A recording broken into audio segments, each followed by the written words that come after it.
নমস্কার বন্ধুরা, আপনারা দেখতে পাচ্ছেন কাশিম বাজারের ছোট রাজবাড়ি। কি অপরূপ সৌন্দর্য এই রাজবাড়ি। এই রাজবাড়িটি আজ থেকে প্রায় 200-250 বছর আগে তৈরি করা হয়েছিল, যখন ভারতবর্ষে ব্রিটিশ পিরিয়ড চলছিল। অপরূপ সৌন্দর্য, দেখুন কত সুন্দর।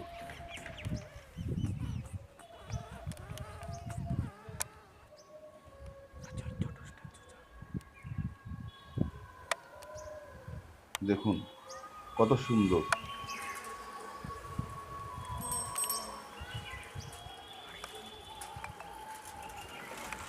বন্ধুরা, যদি আপনাদের এই ভিডিওটি ভালো লেগে থাকে অবশ্যই লাইক করবেন, কমেন্ট করবেন, শেয়ার করবেন।